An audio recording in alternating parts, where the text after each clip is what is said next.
And joining me now is a special guest, the Jammu and Kashmir Chief Minister Omar Abdullah, breaking his silence, joins us on the news today. Appreciate your joining us, Mr. Abdullah. You've already made it very clear that you cannot associate every Kashmiri with terror, but the fact is that the nature of this terrorist attack has put Kashmir and Kashmiris once again under the scanner. How do you see what happened 3 days ago and the subsequent investigation? Well, as I said earlier in Jammu today while talking to journalists, no words of condemnation will be enough to condemn an attack that takes so many innocent civilian lives in the way that this one did. And no religion justifies using violence against innocent people. And therefore, those who have done this either for political or for religious purposes don't understand either the politics of the region or the religion that they profess to follow. But that said, I think it's also important to understand that this is a minuscule minority of the population that is involved in incidents like this. And we tend to forget that fact when an incident like this happens. You're saying it's a minuscule minority, point taken, but the fact is this minuscule minority is clearly radicalized. It's using religion, using Islam to, in a sense, justify at times these horrific acts of violence, and possibly with support from across the border. So even if it is a smaller group, the fact is that its capacity to spread terror, Mr. Abdullah, is pretty worrying and concerning. Well, absolutely. Every time an attack like this happens, it should be a cause for worry and concern because these sort of things were supposed to be a part of our past. We were told that it was Jammu and Kashmir's special status that was responsible for radicalization and terror, and that actually doing away with Jammu and Kashmir's special status would do away with the root cause of both radicalization and terror. But clearly, this year has shown that that is not the case, whether it was the attack in Pahalgam or the blast in Delhi. The fact is that these elements continue to exist. And the changes that were brought to Jammu and Kashmir a few years ago have had no bearing on their existence. I'll come to the political point in a moment, but the fact, Mr. Abdullah, is that these terrorists, what makes it even more dangerous is most of them seem to be white collar. Some of them were doctors with MBBS degrees, and all of them seem to come from some part of Kashmir or the other. That's what is so worrying, isn't it? And that's why even while you say, yes, you cannot target or stereotype or label every Kashmiri, when something like this happens, fear and anxiety is bound to grow. This rise of white collar terror from within the valley. But again, Rajdeep, white-collar terror, as you call it, is not a new phenomenon. I remember a few years ago, we had an associate professor from a university in the valley who was, if I'm not mistaken, killed in an encounter. So we have had incidents like this in the past. And where does it say that somebody who picks up a gun or starts assembling a bomb has to be uneducated or poor or from a destitute background? I mean, radicalization is something that anybody can fall prey to. But I think the wider point also is that when elements like this are identified, then what happens? This doctor who got a job with this medical college had been terminated by the government of Jammu and Kashmir for terror links. Now, this raises two questions. One, if you had clear-cut evidence of terror links, why was no prosecution brought about? Why is there no court case? Why did you not take that dismissal further if you had evidence that led to his dismissal?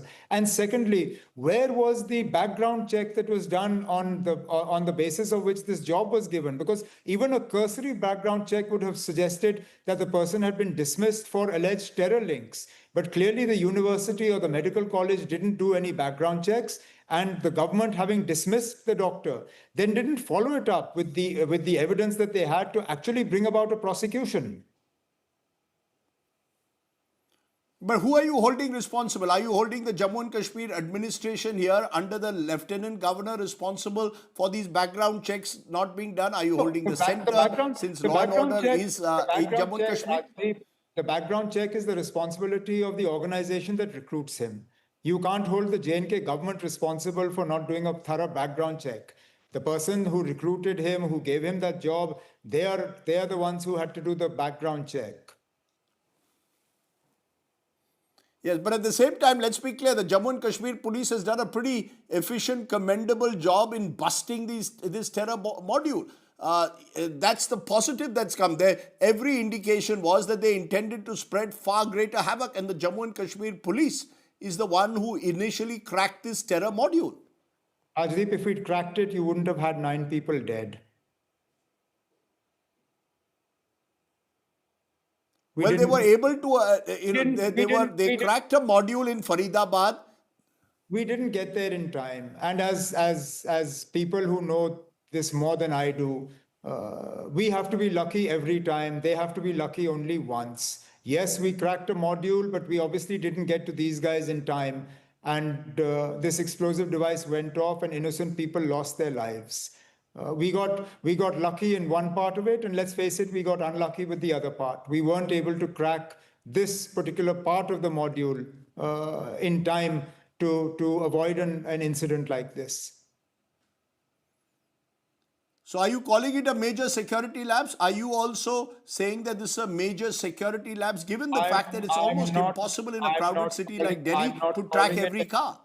I'm not calling it anything. I'm not giving it names. I'm just telling you that we got unlucky, that as you said, we busted a module. I said, yes, we busted one part of it, but let's face it, we didn't bust the other part of it, and this attack took place. Now, I'm not privy to any intelligence. I get all my information from newspapers and TV channels like yours. I haven't had a phone call or a briefing from anybody about this attack. I'm the Chief Minister of Jammu and Kashmir, and I have no idea about any of the things you're talking about. So, I mean, you might as well be analyzing this attack rather than me, because I have no information that is not already in the public domain.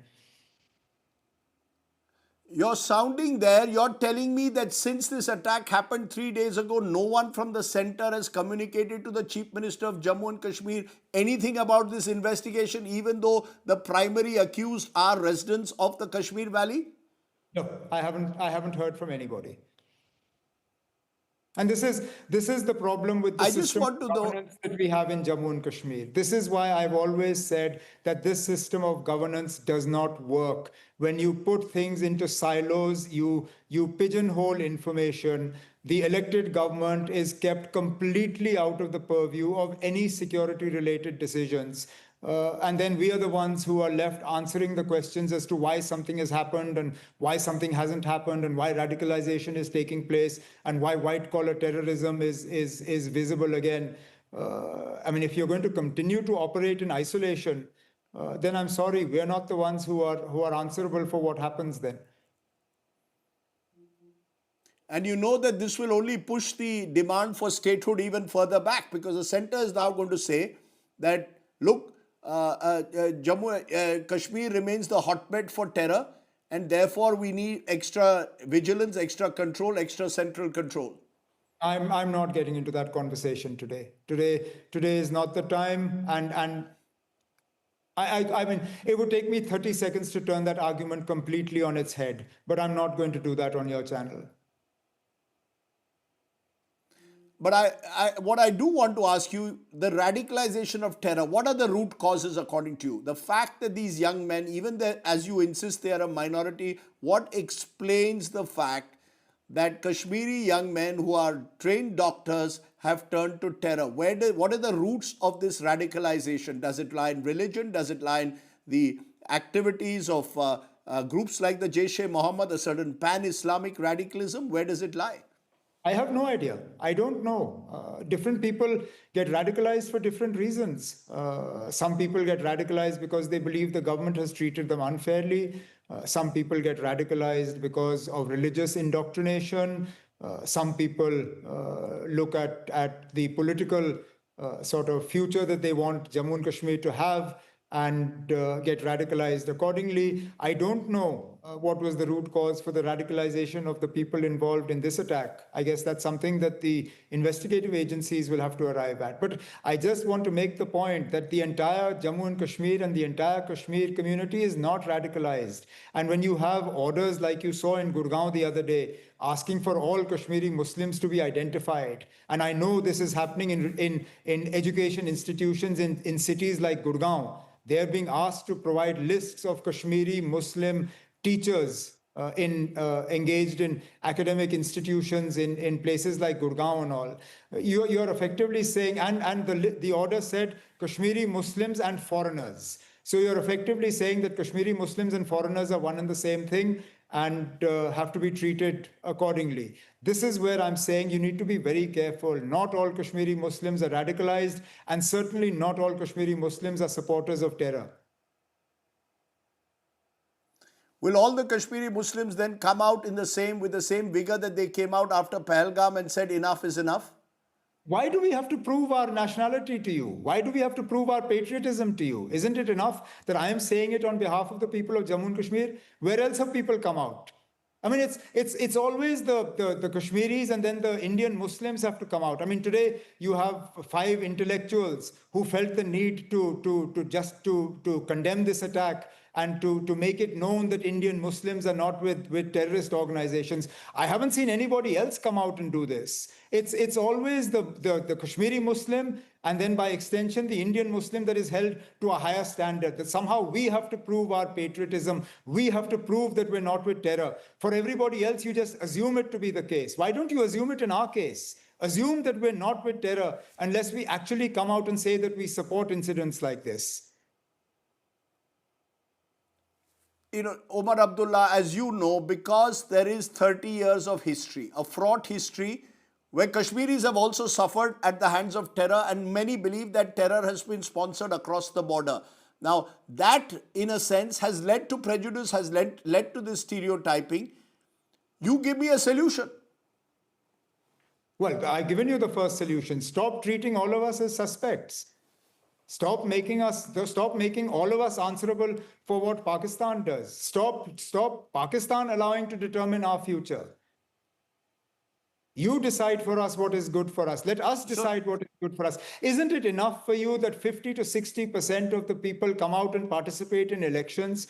Doesn't that show you where they stand? I mean, do we have to come out and light a candle every time, unfortunately, somebody does something like this?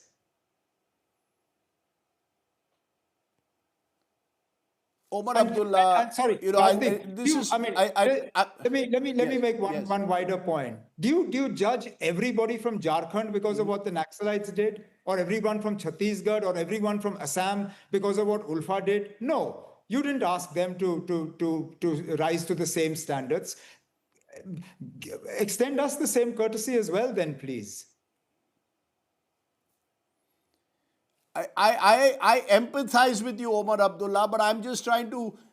The average Indian today, when he sees what happened at the Red Fort, will in some way believe the worst in Kashmiri Muslims. No, the please average. look I'm at sorry, it Rajdeep, from the point of view. The average Indian will not believe the worst of Kashmiri Muslims. The average Indian will watch channels like yours, and I guess yours are slightly better than some of the others, and will then frame their opinion. They will watch what is being said on Facebook. They will see government orders that are being issued, and will then form an opinion about Kashmiris. Otherwise, I'm sure they will. So what you're saying... Sensible Indians will understand that the majority of the people of Jammu and Kashmir do not support terror. But if channels are going to villainize and demonize Kashmiris for having no part in this whatsoever, then obviously you're framing an opinion against the people of Jammu and Kashmir, and particularly against Kashmiri Muslims. So your message is loud and clear. Give exemplary punishment to those responsible for it, but for God's sake, do not demonize or villainize every Kashmiri Muslim. They reject these forces of terror, and they cannot be stereotyped and labeled in a manner, because that, in a sense, only breeds further anger. Am I correct? Absolutely. In a nutshell, that's it. Okay. In a nutshell, Omar Abdullah, for joining me here and breaking your silence and once again speaking from your heart. I appreciate the Chief Minister of Jammu and Kashmir. Shocking to learn that you have not even been communicated with in the last 3 days, even though this has happened in Jammu and Kashmir. That's a huge revelation from the Chief Minister of Jammu and Kashmir. Thank you very much, Omar Abdullah, for joining me.